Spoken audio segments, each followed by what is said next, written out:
રાજકોટના ward number 1 અંતર્ગત આવેલા ધરમનગર વિસ્તારમાં છેલ્લા 1 મહિનાથી દૂષિત પાણીની ગંભીર સમસ્યા છે। નળ દ્વારા આવતું પાણી ગંદુ, દુર્ગંધયુક્ત અને બેક્ટેરિયાથી પ્રદૂષિત હોવાનું સ્થાનિકો જણાવે છે, જેના કારણે ભારે રોષ છે।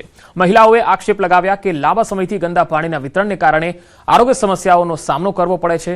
જો કે સ્થાનિકો દ્વારા મેયર અને મહાનગરપાલિકાના જવાબદાર અધિકારીઓ સમક્ષ અનેક વખત રજૂઆત થઈ છતાં આજ દિન સુધી કોઈ ઉકેલ આવ્યો નથી। સ્થાનિકો દ્વારા તાત્કાલિક પાણીના નમૂનાઓની તપાસ કરાવી સ્વચ્છ પાણીની વ્યવસ્થા કરવામાં આવે તેવી માંગ ઉઠી છે।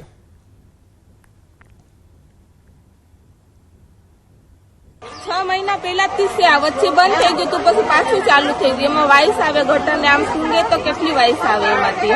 6 મહિના પાછું બંધ થઈ ગયું તો પછી પાછું ચાલુ થઈ ગયું। એકદમ દોરું પાણી આવે અને એકથી આપણે ગોરામ નાખે તો બીજે દી એમાં જીવાત પડી ગઈ હોય। દોરું પાણી આવે છે, તમે જોઈ શકો છો। જો કેવું પાણી સામા માણા બીમાર પડે, શું કરું, કયો પીવું, કેમ ઘરે કેમ ઉતારું। અમારા મ્યુનિસિપાલિટી વાળાને એટલું જ કહેવાનું થાય કે આ પાણી જો આ બધી બાયું કે અંડોલ ઉપર અમે ઉતરશું। એટલે એક વાત તમને કહું, વેરા ભરે છે, બાયું બધું કરે છે, ના ભરતા હોય ભૂતિયાનર હોય તો બરોબર છે તો આવું પાણી દે। તમે પાણી તો જો ગટર જેવું છે, કારણ કે આવું ગંદુ પાણી આવે છે એના કોર્પોરેશન જ જવાબદાર છે। અમે જાય છીએ વારે ઘડીએ તે છતાં ધ્યાન નથી દેતા ને કોઈ। એના માટે હું હાય જ એને કહીશ। મહેસાણાના વડનગર ખાતે પીએમ મોદીના સફળ શાસનના 12 વર્ષ અને 4399 દિવસની ઉજવણી નિમિત્તે ભવ્ય કાર્યક્રમો થયા। કાર્યક્રમ દરમિયાન ભાજપના નેતાઓ, પદાધિકારીઓ, મોટી સંખ્યામાં નાગરિકો હાજર રહ્યા। પ્રદેશ ભાજપ અધ્યક્ષ જગદીશ વિશ્વકર્માએ વડનગરમાં આવેલી પ્રેરણા સ્કૂલ સહિત વિવિધ સ્થળોની મુલાકાત લીધી અને સ્વચ્છતા અભિયાનમાં જોડાઈ સફાઈ પણ કરી। સફાઈ કર્મચારીઓનું સન્માન કરાયું।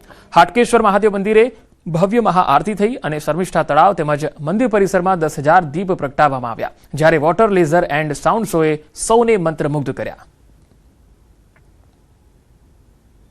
પ્રધાનમંત્રી તરીકે 4399 દિવસનો એક રેકોર્ડ બ્રેક થયો છે અને જન સમર્થનના 12 વર્ષ, જન કલ્યાણના 12 વર્ષ, લગભગ 32 કરતાં વધારે દેશોમાં એમને ઉચ્ચ સન્માન મળ્યું છે। આજે પૂજા અર્ચના કરી એમના લાંબા દીર્ઘાયુ માટે, આયુષ્ય માટે બધા જ લોકોએ પ્રાર્થના કરી છે। સાબરકાંઠા જિલ્લાના વિકાસ, શિક્ષણ, વિજ્ઞાન, સહકાર અને ઐતિહાસિક વારસાને એક જ મંચ પર રજૂ કરતી ત્રિદિવસીય પ્રગતિ પથ યાત્રાનો ભવ્ય પ્રારંભ થયો। જિલ્લા વહીવટીતંત્રના આયોજન હેઠળ શરૂ થયેલી આ યાત્રાએ વડરાળ સેન્ટર ઓફ એક્સેલન્સથી પ્રસ્થાન કરી સલાલના કર્કવૃત્ત સાયન્સ પાર્ક સહિત વિવિધ મહત્વપૂર્ણ સ્થળોની મુલાકાત લીધી। યાત્રાનો પહેલો દિવસ હિંમતનગરના ઐતિહાસિક ન્યાય મંદિર ખાતે સમાપ્ત થયો। યાત્રા દરમિયાન આધુનિક ખેતી, ખગોળ વિજ્ઞાન અને જિલ્લાના વિકાસ કાર્યો અંગે માહિતી આપવામાં આવી। જિલ્લા પંચાયત પ્રમુખ રીનાબેન પટેલ, સાંસદ શોભનાબેન બારૈયા, જિલ્લા કલેક્ટર સહિતના આગેવાનોની ઉપસ્થિતિમાં યોજાયેલી આ યાત્રાનો હેતુ જિલ્લાના સર્વાંગી વિકાસ અને ઐતિહાસિક ગૌરવને લોકો સુધી પહોંચાડવાનો હતો।